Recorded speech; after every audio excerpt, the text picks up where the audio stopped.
Hello, good evening. आज जो है वो थोड़ा टाइम के अभाव में थोड़ा आप लोगों का गेस्ट क्वेश्चंस जो है वो लेट हो गया है।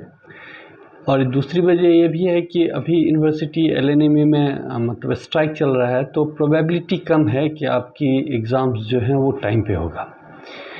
लेकिन आप लोग रेडी रहिए। अभी 3 तारीख से आप लोगों का शेड्यूल दिया हुआ है, तो अभी क्लियर नहीं है कि क्या होगा 2-3 दिनों में। अगर स्ट्राइक कंटिन्यू रह गया तो आप लोगों का एग्ज़ाम डेट बढ़ जाएगा। लेकिन आप लोग अपने प्रिपरेशन को बहुत अच्छे से रखिए, उसमें कोई कोताही मत कीजिए। तो कुछ मैं आज एक पेपर का जो सेमेस्टर 4 का एग्ज़ाम होने वाला है, ठीक है, इसके लिए मैं एक पेपर का गेस दे रहा हूँ आपको। ठीक है, इसको आपको करना क्या है, मैं मतलब आपको एक टॉपिक दे रहा हूँ। ठीक है, उस टॉपिक से रिलेटेड आपको जो भी इंफॉर्मेशन है, अभी आपके पास टाइम है, आप उसका एक अच्छा सा नोट्स बनाइए, उसको अच्छे से पढ़िए, उसको रीराइट कीजिए अच्छे से, तब जाके आपका एग्जामिनेशन अच्छा होगा। देखिए, आपके पास जो नॉलेज होगा उसको जब आप कॉपी पे लिखेंगे तो टीचर उस चीज़ को समझता है। ठीक है, अदर मोड्स भी टीचर को पता है, इसीलिए आप में नॉलेज डेवलपमेंट होना ये बहुत बड़ी चीज़ है। हाँ, एग्ज़ाम का प्रेशर है, आप चाहें तो अच्छे से पढ़ सकते हैं उसको। तो कोशिश यही है कि मैं आपको जो टॉपिक दे रहा हूँ उसको आप अच्छे से पढ़िए। ठीक है, तो ये है सेमेस्टर 4 के लिए है, और ये 24-28 वाले बैच के लिए है जो एलएनएमयू के हैं।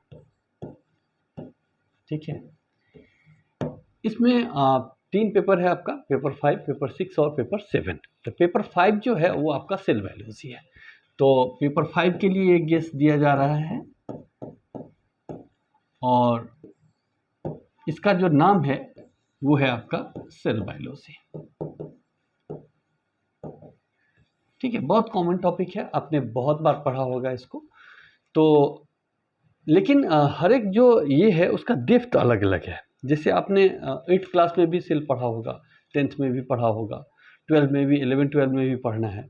तो सेल बायोलॉजी सब जगह है, लेकिन what is the depth of knowledge ये अलग हो जाता है हर एक जगह। तो आपको अपने लेवल से, अब ऐसा नहीं कि सेल बायोलॉजी एमएससी में नहीं है, वहाँ पे भी है, लेकिन आपको अपने लेवल से अभी जो आप ये है उसका स्टैंडर्ड होना चाहिए। इसका लेवल क्या होगा आपका, जनरली बेसिक्स तो आपको मालूम ही होना चाहिए, और कुछ ऐसा लेवल जो आपने नहीं पढ़ा है 12th में। ठीक है, उस टाइप का नॉलेज, और बहुत ज़्यादा भी नहीं पढ़ना है आपको। अब एमएससी का बुक टोटल का टोटल नहीं पढ़ लेना है। तो अभी जो आपके क्वेश्चंस आएंगे वो बीएससी लेवल के क्वेश्चन होंगे, तो आपको इसको देखना है। तो आप समझ गए कि मैं किस एग्जाम्स की बात कर रहा हूँ। ठीक है, चलिए आते हैं इसमें। शॉर्ट टाइप क्वेश्चन, देखिए ऑब्जेक्टिव तो उनसे आराम से बनेगा, ऑब्जेक्टिव में बहुत दम नहीं होता है। अगर आप अच्छे से पढ़े हैं तो ऑब्जेक्टिव बनाने में कोई दिक्कत नहीं होगा। तो आपका पढ़ा होना बहुत ज़रूरी है। ठीक है, तो बच्चे गेस के लिए बैठे रहते हैं, लेकिन हम गेस को मानते हैं कि आपका एग्ज़ाम्स, अगर आप उस गेस को अच्छे से आप बना के, नोट्स वोट्स बना के, अच्छे से पढ़ के, बुक से पढ़ के रखेंगे, तो आपको लिखने में ईजी होगा, आप अच्छे ढंग से प्रेजेंट कर सकते हैं। और एक गलती मैंने स्टूडेंट्स को करते देखा है कि बायोलॉजी का क्वेश्चन हिस्ट्री के आंसर टाइप से लिखते हैं, वो गलत है। बायोलॉजी में कभी भी आप क्वेश्चंस दीजिए, क्वेश्चंस जो है उससे रिलेटेड फिगर्स दीजिए, या एस्टिमेटिक दे सकते हैं तो वो दीजिए। मतलब वो हिस्ट्री टाइप से मत लिखिए। अगर हिस्ट्री टाइप से लिखते हैं तो फिर टीचर्स को परेशान करता है वो, कि आप क्या जानते हैं। तो सबसे पहले हम आते हैं कि एक बार 23-27 का एग्ज़ाम हो चुका है, उसी के बेस्ड और आपके सिलेबस के बेस पे गेस्ट क्वेश्चन होता है। हाँ, मैं आपको फिर बता दूं कि गेस्ट क्वेश्चन होता है, वो एग्जैक्ट क्वेश्चन नहीं है। आपका मिल जाता है वो अलग सी बात है। तो हम ये नहीं कह सकते कि 100% मिलेगा ही। ठीक है, क्योंकि guest question is guest question. हाँ, इतना जरूर है कि इतना टॉपिक्स आप रेडी करके अच्छे से जाएंगे तो आपका एग्ज़ाम बहुत अच्छा जाएगा, ये हम कह सकते हैं। अभी हम कोशिश करते हैं उसके लिए। ठीक है, तो आप पहले शॉर्ट टाइप में देखेंगे। शॉर्ट टाइप क्वेश्चन लिखिए, आप जो रेडी करेंगे उसमें पहला क्वेश्चन है आपका वायरस। बहुत इंपॉर्टेंट टॉपिक है वायरस। अपने आप में है तो मतलब it is the connecting link between living और नॉन लिविंग, लेकिन अपने आप में बहुत वास्ट है। ठीक है, और इसमें आपको बहुत अच्छे से पढ़ना है। ठीक है, वायरस क्या है, कैसे है। आपके सिलेबस में भी वायरस लिख दिया है केवल, उसका डेप्थ नहीं लिखा है। तो बेसिक इंट्रोडक्शंस आप जरूर रखिए कि वायरस कितने टाइप्स के होते हैं, डीएनए वायरस क्या है, आरएनए वायरस क्या है। डीएनए वायरस का कुछ एग्जाम्पल होना चाहिए, आरएनए वायरस का कुछ एग्जाम्पल होना चाहिए, ठीक है। तो एक वायरस का कोई आप फिगर्स वायरस का बना सकते हैं, ठीक है। आपके सिलेबस में वायरस पढ़ना है, उसमें टीएमवी का फिगर बना सकते हैं आप, ठीक है। आप पढ़ा भी होगा वायरस इससे पहले वाले सेमेस्टर में, बॉटनी में शायद था ये।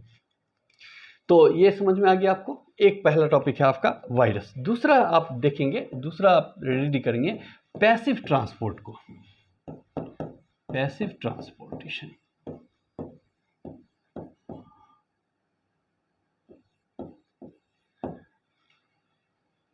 इधर मिटा देते हैं, इधर नहीं आ रहा है।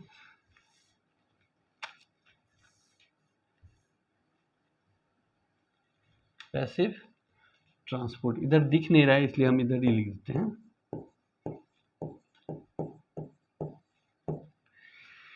पैसिव ट्रांसपोर्ट जो है वो जनरली ट्रांसपोर्टेशन होता है सेल मेम्ब्रेन। जैसे ये सेल है तो सेल मेम्ब्रेन के इसमें ट्रांसपोर्ट होता है। कोई मॉलिक्यूल, मान लीजिए ये सेल है तो सेल के अंदर में मान लीजिए कोई मॉलिक्यूल्स है यहाँ पे, तो ये अंदर आता है, ठीक है। तो ये दो टाइप का या अंदर में कोई मॉलिक्यूल्स है, इसको आपको बाहर भेजना है। तो सेल दो टाइप का ट्रांसपोर्टेशन यूज करता है, आप जानते हैं।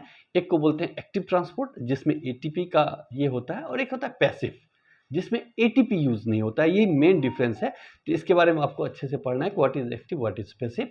तो दूसरा आपका पॉइंट रहेगा कि वायरस और पैसिव, ये दोनों क्लियर है। तो आप इसको अच्छा सा नोट्स बनाएंगे और ये लिखेंगे। तीसरा आप लिखिए सेल साइकिल। तीसरा जो आप लिखेंगे वो क्या है आपका सेल साइकिल।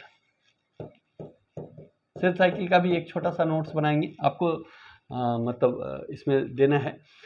तो सेल साइकिल जैसे इसमें इंटरफेस होता है, G1 है, S है, G2 है। G1 में क्या फंक्शंस है, S में क्या फंक्शंस होते हैं, G2 में क्या फंक्शंस होते हैं, इसके बारे में आपको डिस्क्रिप्टिव एक फिगर्स जरूर होना पड़ेगा। जैसे पैसिव ट्रांसपोर्ट है, इसमें भी आप फिगर्स जरूर यूज करेंगे।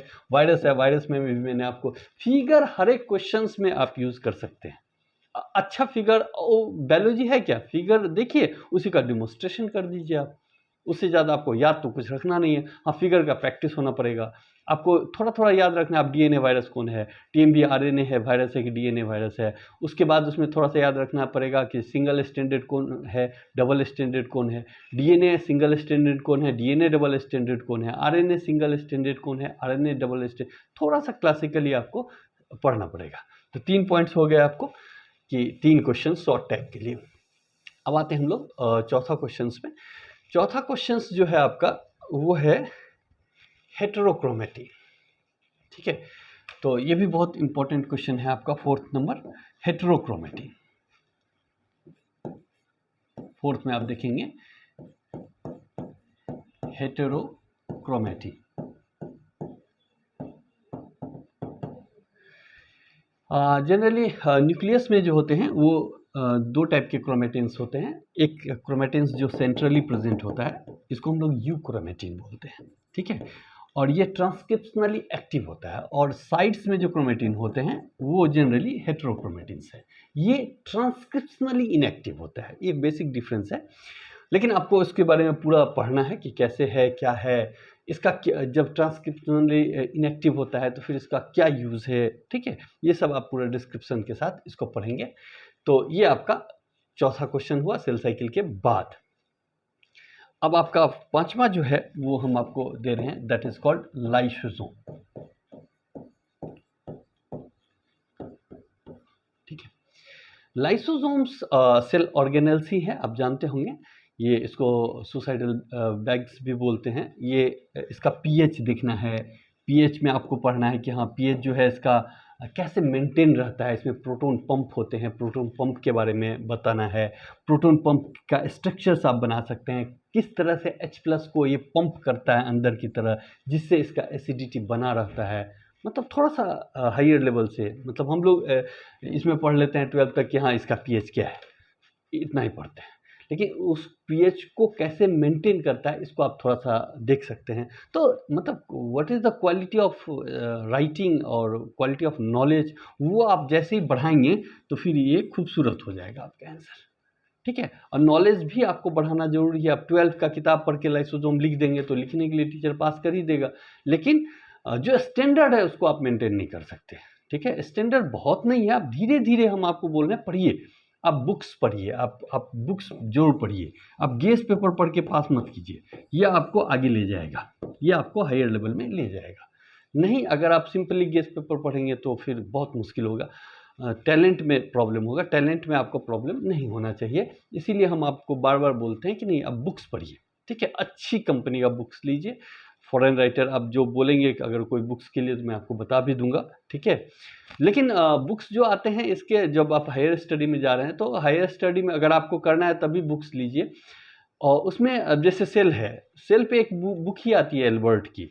ठीक है, एल्बर्ट सॉफ्ट कॉपी होगा भी मेरे पास, तो एल्बर्ट की बुक आती है, वो आप खरीदने जाएंगे तो 5000 की बुक होगी, तो उसमें बहुत सारा सेल लिखा है। उसके लिए आपको लाइसोसोम खरीद के पढ़ना नहीं है। हाँ ठीक है, आपके पास कुछ अवेलेबल है, कुछ मटेरियल्स है, या अगर आप उस बुक को अफोर्ड कर सकते हैं, तो आपका अगर हायर स्टडी का एम है तो आप बुक्स पढ़िए। ठीक है, बुक्स पढ़ेंगे, आप बुक्स पढ़ने से आपका नॉलेज जो होगा वो हायर स्टडी के लिए डेवलप होगा। आप चाहेंगे गेस पेपर ये करने से नहीं होगा। ठीक है, तो आप बुक्स पढ़िए। तो 5 क्वेश्चन हमने दिया है आपको। पहला है आपका वायरस, दूसरा है आपका पैसिव ट्रांसपोर्ट, तीसरा है आपका सेल साइकिल, फोर्थ है आपका हेट्रोक्रोमेटिन, और फिफ्थ जो है आपका लाइसोसोम। इसको आप अच्छे से पढ़िए, होप सो इसमें से आपका ये मिल जाएगा। लेकिन आप पढ़िए, नॉलेज को डेवलप कीजिए। हमारा मतलब ये रहता है कि आप पढ़ेंगे, इसी बहाने पढ़ लीजिए थोड़ा अच्छा से, तो हो जाएगा। बीएससी पास करना बहुत मुश्किल नहीं है। ठीक है, आप आराम से कर जाएंगे। हाँ, बीएससी के नॉलेज को अपने पास मेंटेन रखना ये थोड़ा सा आपके लिए मुश्किल है, वो आप कर नहीं रहे हैं इसलिए मुश्किल है, करेंगे तो वो भी बहुत ईजी हो जाएगा। ठीक है, अब हम नेक्स्ट लॉन्ग टाइप क्वेश्चन में जाएंगे। तो लॉन्ग टाइप में आप देखेंगे तो इसमें हमने आपको शॉर्ट टाइप हटा देते हैं अभी, अब हम इसको लॉन्ग टाइप कर देते हैं। हाँ, लॉन्ग टाइप के लिए मैं आपको बोल दूं कि आपके पास मात्र 30 मिनट्स है। ठीक है, क्योंकि आपके पास 3 ही घंटे का टाइम होता है। 3 लॉन्ग्स लिखना होता है तो 1.5 आवर उसका में चला गया। 4 जो होता है शॉर्ट्स लिखना होता है तो 15 मिनट शॉर्ट्स के लिए है, तो वो आपका 1 घंटा खा जाएगा। तो 1 आवर 30 मिनट्स जो है आपके, वो 2 आवर्स 30 मिनट्स ये खत्म हो गया। अब बचा आपके पास सिर्फ 30 मिनट्स। 30 मिनट्स में आपका 10 जो है ऑब्जेक्टिव बनाने के लिए है, तो उसको थोड़ा अच्छे से, ऑब्जेक्टिव का क्वेश्चन जो है बहुत मुश्किल नहीं है, थोड़ा ट्रिकी भी हो सकता है आपको, तो आप उसको थोड़ा टाइम देके अच्छे से बनाइए, क्योंकि एक क्वेश्चन आपको डायरेक्ट मार्क्स देता है। ऑब्जेक्टिव में फुल मार्क्स के फुल मार्क्स मिलते हैं, अगर आपका सही हो गया तो फुल का फुल नहीं, तो ABCD देखने में जितना ईजी है उतना ईजी है नहीं।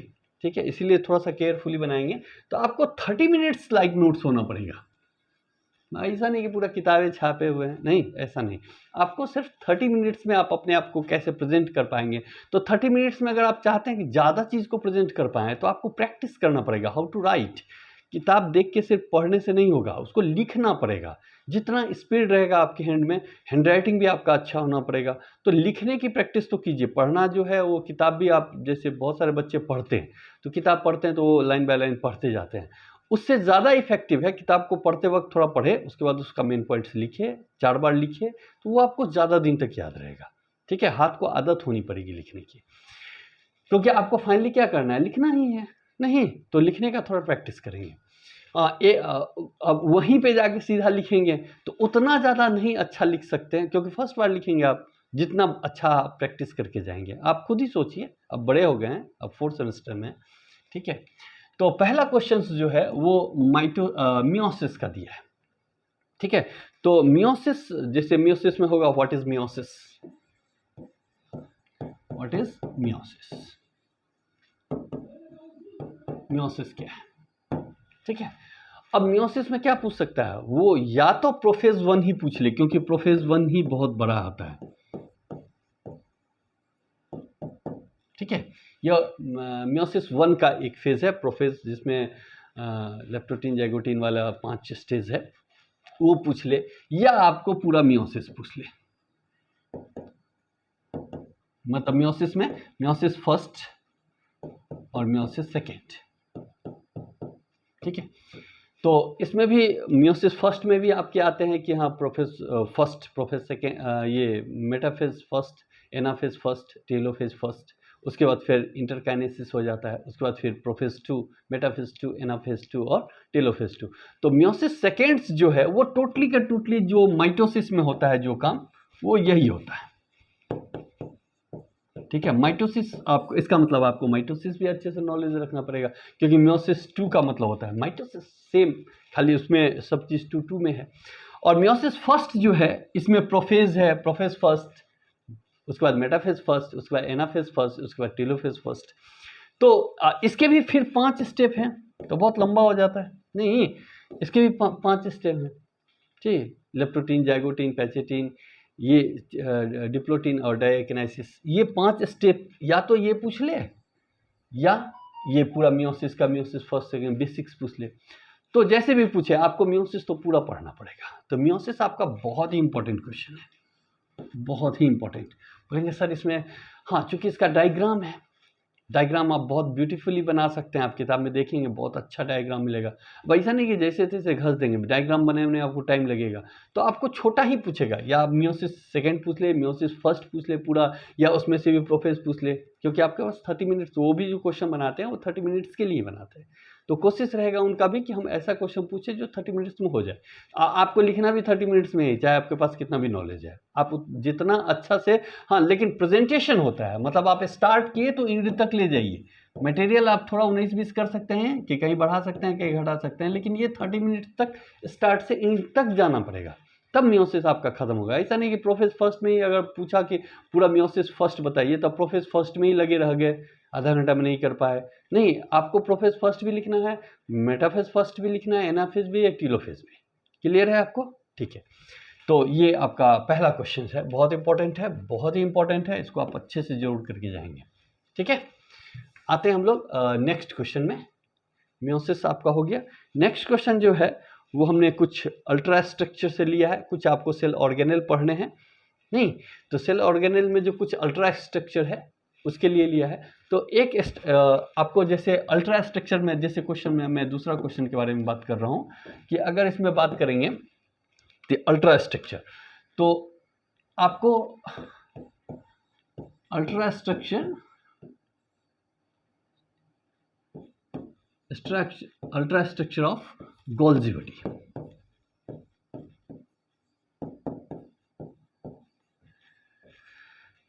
इसका अल्ट्रा स्ट्रक्चर। अब अल्ट्रा स्ट्रक्चर्स में इसमें आप जब बनाएंगे तब आप अल्ट्रा स्ट्रक्चर एक्चुअली क्या है कि आप डिटेल दे दीजिए, मतलब इलेक्ट्रॉन माइक्रोस्कोप का जो स्ट्रक्चर है that is called ultra structure. तो आप इलेक्ट्रॉन माइक्रोस्कोप में गोल्जी बॉडी जहाँ जैसा दिख रहा है उसमें दीजिए। अब इसमें आपको आगे पढ़ेंगे सिग्नल ट्रांसडक्शन भी, या सिग्नल हाइपोथेसिस भी दिया है पढ़ने के लिए, वो बहुत बड़ा टॉपिक है। तो यहीं पे आके प्रोटीन का जो है ना फोल्डिंग होता है। ठीक है, तो कहाँ से वेसिकल आता है, कि कौन सा फेस सिस है, कौन सा फेस ट्रांस है, किस होके वेसिकल जुड़ेगा प्रोटीन को लेके, ईआर से आता है फिर निकलेगा, ये सब डिटेल्स आप मतलब ये फंक्शंस में आ जाते हैं गोल्जी बॉडी में। तो गोल्जी बॉडी के अल्ट्रा स्ट्रक्चर्स के साथ साथ इसके फंक्शंस को भी आपको देखना है।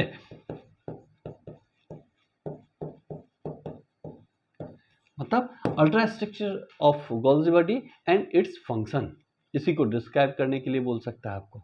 तो क्लियर है दूसरा नंबर क्वेश्चन, मतलब गोल्जी बॉडी का स्ट्रक्चर एंड फंक्शन पूरा नीट एंड क्लीन पढ़ लीजिए। ठीक है, कोई प्रॉब्लम? ये भी बहुत इंपॉर्टेंट क्वेश्चन है आपका, मतलब गोल्जी बॉडी आपको हर एक एंगल से क्लियर होना चाहिए। क्लियर है, यहां तक किसी को प्रॉब्लम है? ठीक है, उसके बाद अल्ट्रा स्ट्रक्चर एक ऑर्गेनेल का मैंने और डाला है, ये तीसरा क्वेश्चन हो जाएगा आपका, फंक्शंस भी रहेगा।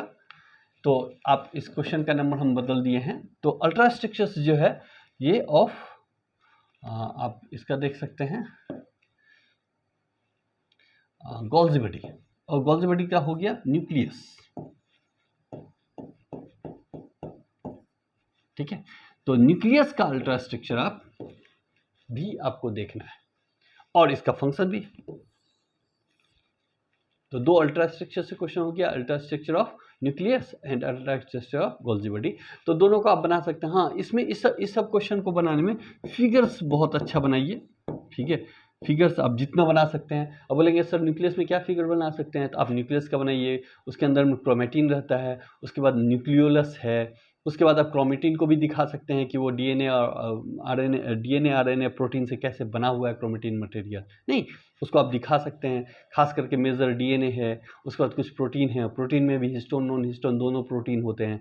तो आप लेवल पे जाके नोट्स बनाइए या लेवल पे जाके पढ़िए, ठीक है। फंक्शन, और उसके बाद फंक्शंस हैं, ये कैसे क्या क्या फंक्शन करता है, ये कंट्रोल ऑफ द सेल्स है, कुछ सारे फंक्शंस हैं। तो आपको एक लिस्ट बनाना पड़ेगा, कौन कौन अच्छा फंक्शंस है, कौन कौन मेजर फंक्शंस है और कौन माइनर फंक्शंस है, उसको देखेंगे आप, ठीक है। किस किस ऑर्गेनेल से कनेक्ट है, कैसे प्रोटीन सिंथेसिस को कंट्रोल करता है, कैसे जीन एक्टिवेट होता है, प्रोटीन सिंथेसिस करता है।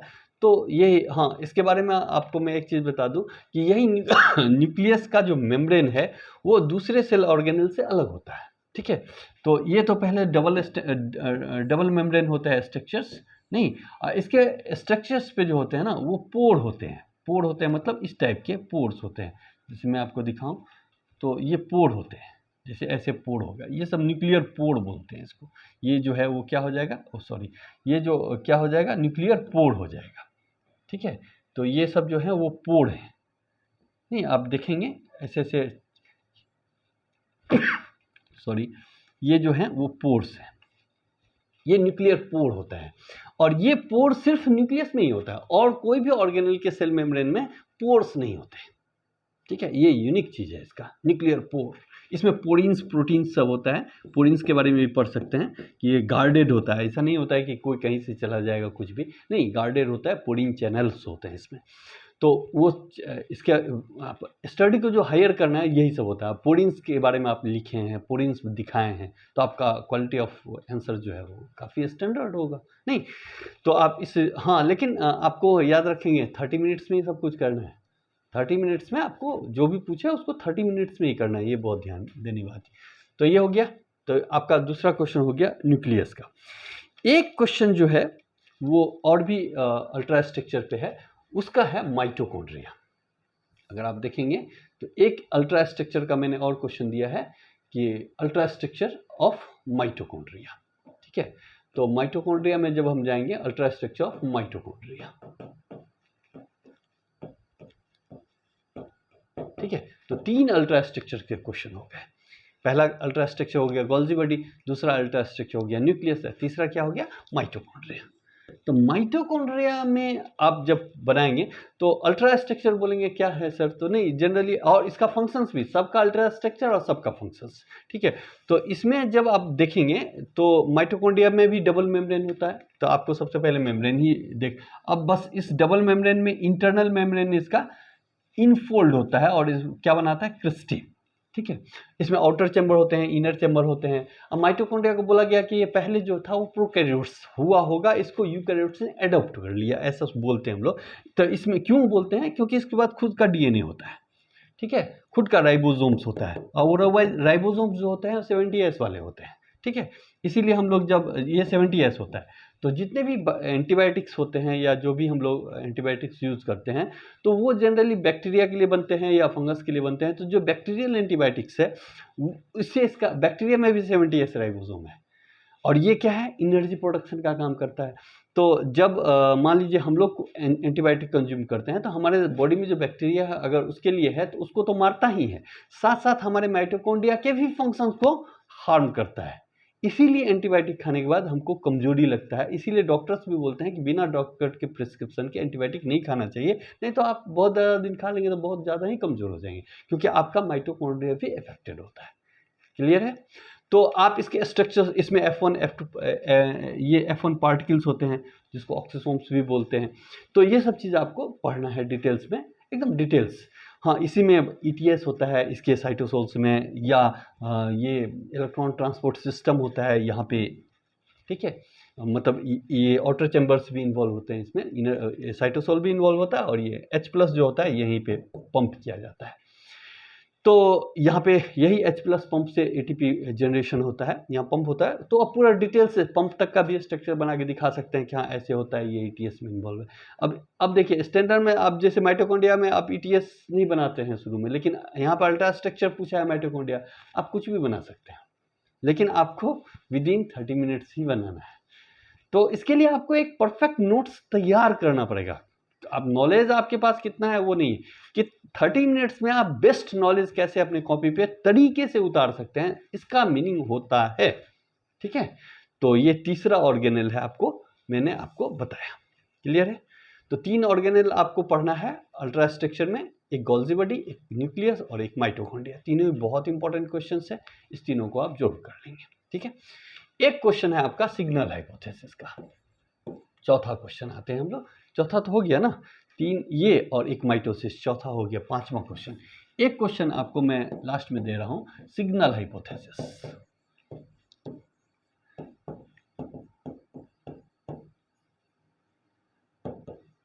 ये सिग्नल हाइपोथेसिस है। सिग्नल ट्रांसडक्शन अपने आप में एक महान मतलब टॉपिक है। आपको थोड़ा सा इंट्रोडक्शन दिया है, मतलब सिग्नल ट्रांसडक्शन करके बुक आती है। ठीक है, इतना सिग्नल ट्रांसडक्शन होता है हमारे बॉडी में। क्लियर है? तो आपको मतलब बेसिक्स पढ़ना, हर एक चीज़ के लिए सिग्नल का काम होता है हमारे बॉडी में।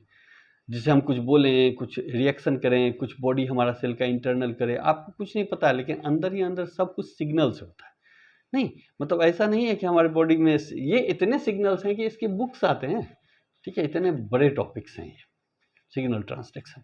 पढ़ने में भी मज़ा आता है, लेकिन थोड़ा सा अगर आपको बेसिक्स रहेगा तब, अदरवाइज बहुत बोरिंग भी है, क्योंकि बहुत सारी चीज़ इन्वॉल्व होते हैं इसमें। अगर सब चीज़ आप नहीं नॉलेज में रहेगा तो आपको बोर कर देगा, क्योंकि इसको समझना मतलब एक टिपिकल है, बेसिक सब चीज़ का नॉलेज होना पड़ेगा आपको। सीएमपी का भी नॉलेज होना पड़ेगा, डीएनए सिंथेसिस भी, प्रोटीन सिंथेसिस भी, मतलब ओवरऑल मॉलिक्यूलर का भी नॉलेज चाहिए, और बायोकेमिस्ट्री भी चाहिए आपको, सेलुलर बायोलॉजी भी चाहिए, और 2-3 बायोकेमिस्ट्री भी चाहिए। 2-3 टॉपिक्स जो हैं उसका अच्छा खासा नॉलेज होना पड़ेगा, तब जाकर आपको सिग्नल हाइपोथेसिस या सिग्नल ट्रांसडक्शन अच्छे से समझ में आएगा हायर लेवल में। अभी जो आपको करना है वो बेसिक है। What is signal hypothesis? Signal hypothesis क्या है? तो सिग्नल हाइपोथेसिस जैसे आप बॉडी को कुछ करने के लिए बोले, मतलब कोई जीन एक्टिवेट होकर एंजाइम बनाएगा तो उसके लिए सिग्नल जाता है। ठीक है, तो इसमें ये इतना बड़ा टॉपिक्स है कि आप थोड़ा बहुत आपके बुक्स में जो है उसको आप पढ़िए। ठीक है, खास करके इसमें जैसे प्रोटीन का सॉर्टिंग होता है, प्रोटीन को काटा जाता है खास करके, उसके बाद इसका मतलब ये सॉर्ट होकर ट्रांसपोर्टेशन होता है। ठीक है, प्रोटीन का ट्रांसपोर्टेशन भी इसमें आ जाएगा। उसके बाद आपका इसमें फोल्डिंग आता है, ये गोल्जी में होता है। हाँ, उसके बाद प्रोटीन जो है वो मतलब ये प्रोटीन सिंथेसिस भी इसमें आ जाता है। प्रोटीन का पूरा सिंथेसिस तो ये होता है। तो प्रोटीन सिंथेसिस का थोड़ा सा नॉलेज आप बेसिक्स पढ़ के रखिए, सॉर्टिंग पढ़िए, ट्रांसपोर्टेशन कैसे होता है, उसके लिए व्हीकल्स काम करते हैं। जैसे कोई नया प्रोटीन बना, इसमें प्रोटीन को कैप्चर किया, फिर इसको ईआर से ट्रांसफ़र, ईआर से जैसे ये निकला तो फिर ईआर से निकलेगा, फिर गोल्जी में जाके ये जुड़ेगा, तो इसको ट्रांसपोर्टेशन बोलते हैं। गोल्जी में जाके ये मॉडिफिकेशन होगा एक्टिव प्रोटीन में, मतलब प्रोटीन्स तो आते हैं वो प्राइमरी स्ट्रक्चर्स में होते हैं, और गोल्जी बॉडी में ये generally tertiary structure, quaternary structure, जिस स्ट्रक्चर्स में उस जीन के प्रोटीन को बदलना है उसमें, जैसे हमारा हेमोग्लोबिन बनेगा तो वो क्वाटरनरी स्ट्रक्चर होगा। जितने एंजाइम्स हैं मैक्सिमम टर्सरी स्ट्रक्चर्स में होते हैं, तो वो सब जितना फोल्डिंग होता है वहाँ पे जाके एक्टिव हो जाता है, वहाँ से फिर इसको जहाँ पे जाना है वो टारगेट ऑर्गन के पास जाएगा। नहीं तो एक लंबा सा टॉपिक है कहने के लिए, एक सिग्नल ट्रांसडक्शन एक छोटा सा वर्ड है, लेकिन इसका टॉपिक्स जो है बहुत बड़ा है। ठीक है, तो आपके बुक्स में सिग्नल ट्रांसडक्शन आप जितना पढ़ सकते हैं उसको पढ़ेंगे, क्वेश्चंस रहेंगे। ठीक है, क्वेश्चंस छोटा सा भी पूछ सकता है, एक signal what is signal hypothesis, और what is the basic function of signal hypothesis, या कुछ प्रोटीन्स होते हैं रिसेप्टर प्रोटीन्स जो यहाँ से चलते हैं, कुछ रिसेप्टर पे जाते हैं, फिर उस ईआर में सिंथेसिस हो करते हैं, ईआर से फिर पैकिंग होता है। मतलब ये चीज़ जितना भी मैं बोल रहा हूँ वो उनको थोड़ा समझ में आएगा जो जिनको सारा नॉलेज है, बाकी को तो पता नहीं। मतलब जो पढ़े हैं बेसिक्स, जिनका प्रोटीन सिंथेसिस अच्छा है, उनको ईआर का फंक्शन पता है। तो आपको गोल्जी का भी पढ़ने के लिए दिया है, आपको न्यूक्लियस भी पढ़ने दिया है, तो थोड़ा सा पढ़ेंगे, उसके बाद सबसे लास्ट में इसको पढ़ेंगे। ये थोड़ा सा सब चीज़ पढ़ लेंगे तो आपको वो सब फंक्शन पता रहेगा। और कुछ नहीं समझ में आएगा तो थोड़ा सा प्रोटीन सिंथेसिस पढ़ लेंगे। थोड़ा सा प्रोटीन सिंथेसिस में आपको बस इतना जानना है कि जीन हमारे न्यूक्लियस के अंदर में होता है, उसी के सीक्वेंस को जीन बोल रहे हैं, डीएनए के सीक्वेंस को, वही एक्टिव होता है तो प्रोटीन बनाता है। जो मतलब प्रोटीन बनता है आपका मतलब राइबोसोम पे, राइबोसोम इसके अंदर में नहीं होता है, तो डीएनए से मैसेज जाता है, ठीक है। उसके बाद प्रोटीन बना, प्रोटीन जो बना फिर वो उसमें मॉडिफिकेशन होता है, कैसे कैसे वो प्राइमरी प्रोटीन बनता है, प्राइमरी के बाद सेकेंडरी, सेकेंडरी के बाद टर्सरी, टर्सरी में कुछ प्रोटीन एक्टिव होते हैं, मैक्सिमम प्रोटीन टर्सरी में एक्टिव हो जाते हैं। उसके बाद फिर टारगेट ऑर्गन जाते हैं, फिर काम करते हैं। तो सिग्नल हाइपोथेसिस से क्वेश्चंस रहेंगे, ठीक है। आपको जितना पढ़ सकते हैं आप पढ़ के जाइए। अब उसमें छोटा भी क्वेश्चन रह सकता है, ऑब्जेक्टिव में भी रह सकता है, सब्जेक्टिव में भी रहेगा, लॉन्ग टाइप में भी रह सकता है, शॉर्ट टाइप में भी रहेगा, लेकिन लॉन्ग टाइप में एक क्वेश्चन सिग्नल हाइपोथेसिस से रहने की पूरी प्रबल संभावना है, ठीक है। तो इसी के साथ ये 5 क्वेश्चन मैंने आपको दिया है, तो आप इसको पढ़िए, सेल को अच्छे से स्टार्ट कीजिए। आपके पास 3 टॉपिक है, हम बहुत जल्दी पेपर 6 भी दे देंगे। थोड़ा सा एग्ज़ाम चल रहा था, आज ही ख़त्म हुआ है हम लोग का एग्ज़ाम, तो उसके लेके ही ये है। तो चलते हैं हम लोग, फिर मिलेंगे हम लोग नेक्स्ट वीडियो में कल। सिग्नल हाइपोथेसिस आप जरूर पढ़ के जाएंगे, हमको उम्मीद है, क्योंकि सिग्नल हाँ थोड़ा ये है, ट्रिकी है, थोड़ा सा नहीं समझ में आया तो आप कोशिश कीजिएगा कि हाँ क्या प्रॉब्लम है, कौन सा बेसिक नॉलेज कम है, या आप हमसे पूछ लीजिएगा व्हाट्सएप से कि हाँ क्या पढ़ के हम सिग्नल हाइपोथेसिस, इंटरेस्टिंग है, पढ़ेंगे आपको समझ में आएगा, बहुत इंटरेस्ट आएगा, ठीक है। तो आज के लिए लेकिन आप इसको रेडी करेंगे, हमको उम्मीद है कि आप 3 से पहले अपना जो शेड्यूल है उससे पहले सब क्वेश्चंस को रेडी करेंगे। हम जल्दी पेपर 6 आपको दे देंगे, लेकिन हम फिर भी आपको बोल रहे हैं कि नहीं, अगर आपको अच्छे से कंपटीशन कोई निकालना है तो आपको बुक्स पढ़ने की ज़रूरत है, ठीक है। क्वेश्चन का मतलब होता है ये हम आपको प्रैक्टिस करने के लिए दे रहे हैं, लेकिन पढ़ना आपको बुक्स ही है, और आपको कुछ करना है तो पढ़ना ही पड़ेगा, उपाय ही नहीं, दूसरा कोई उपाय नहीं है। अच्छे से बुक्स पढ़िए, ठीक है। बेस्ट ऑफ लक, मिलते हैं।